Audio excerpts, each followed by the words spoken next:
A beginning is the time for taking the most delicate care that the balances are correct. This every sister of Bene Gesserit knows. To begin your study of the life of Muad'Dib, then take care that you first place him in his time. Born in the 57th year of the Padishah Emperor Shaddam IV,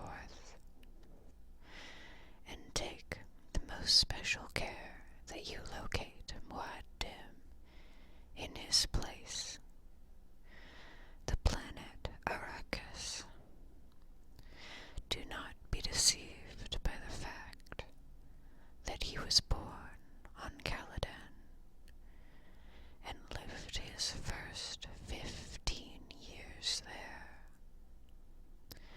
Arrakis, the planet known as Dune, is forever his place. From Manual of Muad'Dib by the Princess Irulan.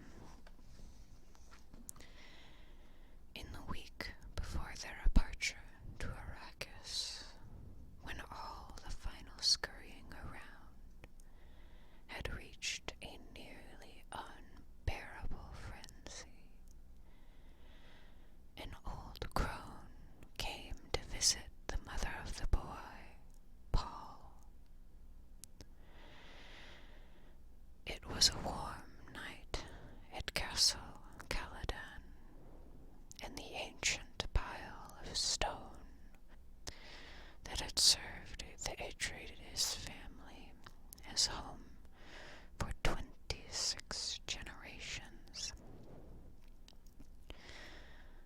poured that cooled sweat feeling it acquired before a change in the weather. The old woman was let in by the side door down the vaulted passage by Paul's room, and she was allowed a moment to peer in at him where he lay in his bed. By the half-light of a dispenser lamp, dimmed and hanging near the floor, the awakened boy could see a bulky female shape at his door, standing one step ahead of his mother. The old woman was a witch shadow, hair like matted spiderwebs, hooded around darkness of features, eyes like glittering jewels. Is he not small for his age, Jessica? The old woman asked. Her voice wheezed and twanged like an untuned balisette. Paul's mother answered in her soft contralto. The Atreides are known to start late, getting their growth, your reverence. So I've heard,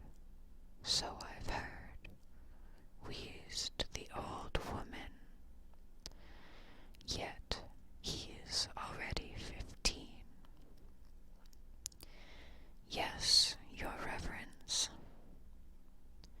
He's awake and listening to us, said the old woman. Sly little rascal, she chuckled. But royalty has need of slyness, and if he's really the Kwisatz Haderach, well,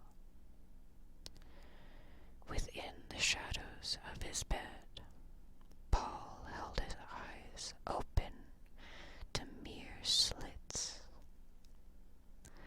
Two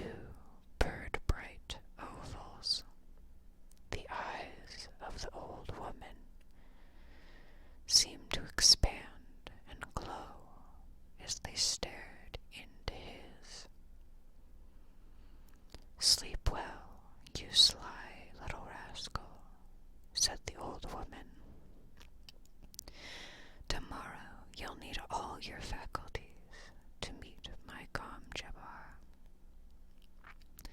And she was gone, pushing his mother out, closing the door with a solid thump. Paul lay awake, wondering, what's a Gom Jabbar? In all the upset during this time of change, the old woman was the strangest thing he had seen. Your Reverence, and the way she called his mother Jessica, like a common serving wench instead of what she was, a Bene Gesserit lady, a duke's concubine, and a mother of the ducal heir. Is a Gom Jabbar something of Arrakis?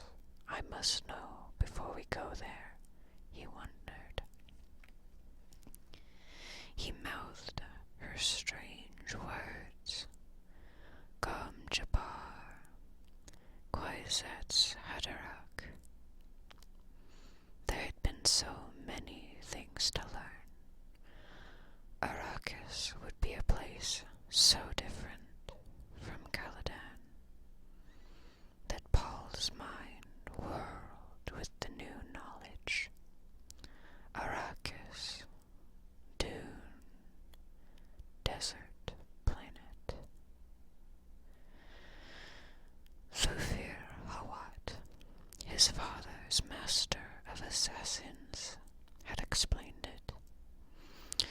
Their mortal enemies, the Harkonnens, had been on Arrakis 80 years, holding the planet in quasi-fief under a Joam Company contract to mine the geriatric spice melange.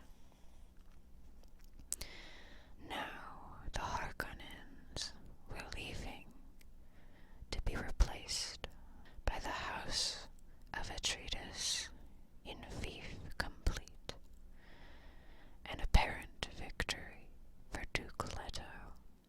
Yet, Hawat had said, this appearance contained the deadliest peril, for the Duke Leto was popular among the great houses of Landsharad.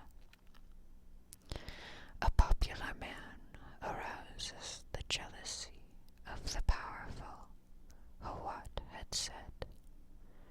Arrakis, Dune, desert planet.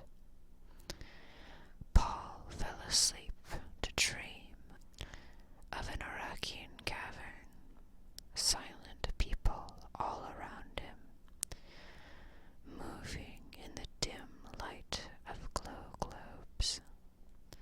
It was solemn there, and like a cathedral, as he listened to a faint sound.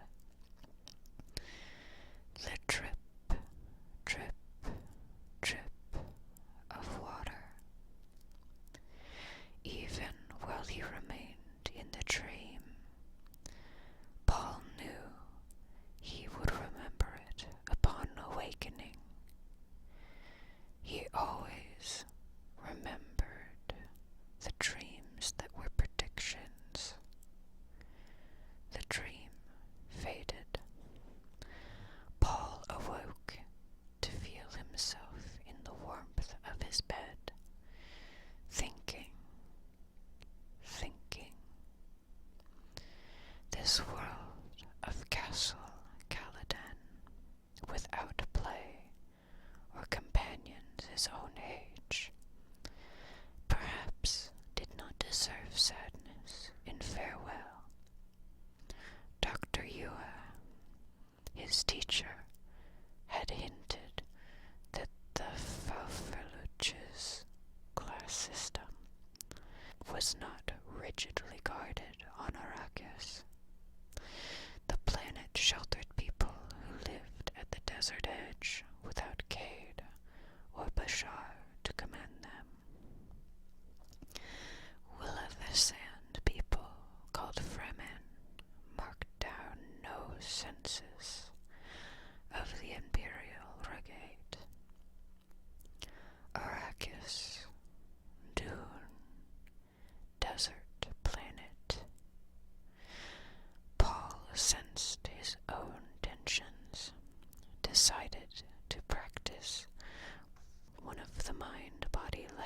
lessons his mother had taught him. 3 quick breaths triggered the responses. He fell into the floating awareness, focusing the consciousness, aortal dilation, avoiding the unfocused mechanism of consciousness. To be conscious by choice. Blood enriched and swift flooding the overload regions. One does not obtain food, safety, freedom by instinct alone.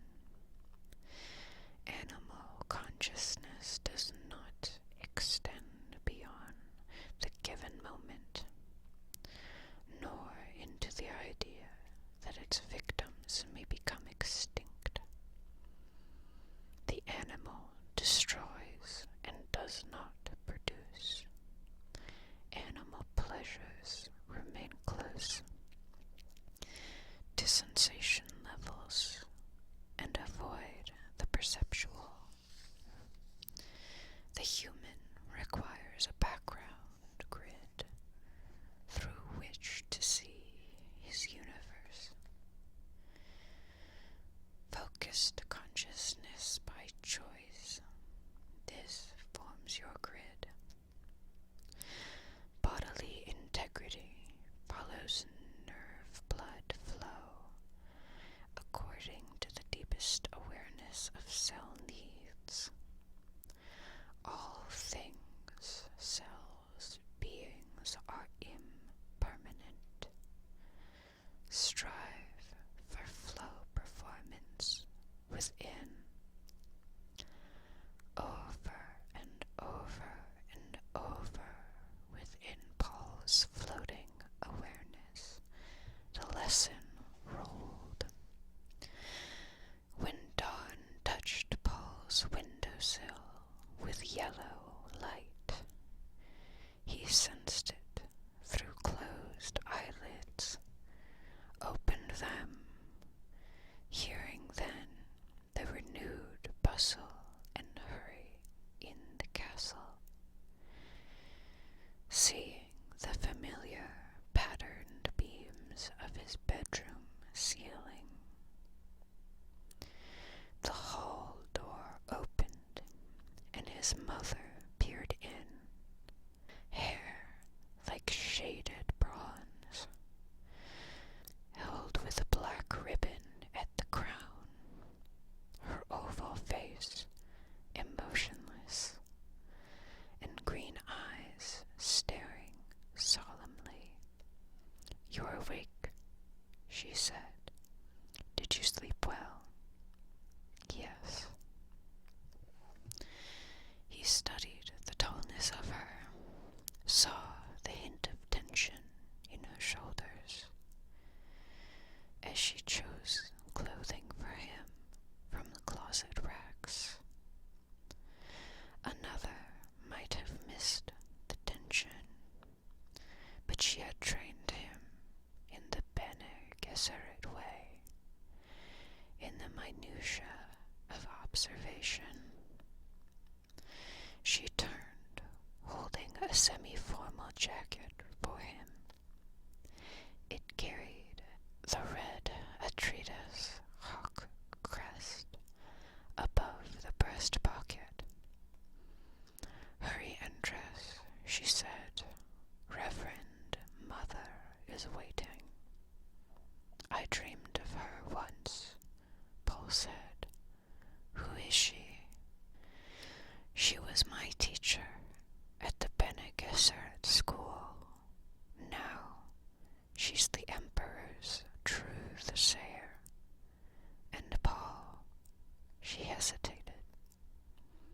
"You must tell her about your dreams." "I will,"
Jessica spoke without turning. Reverend Mother is waiting in my morning room. Please hurry.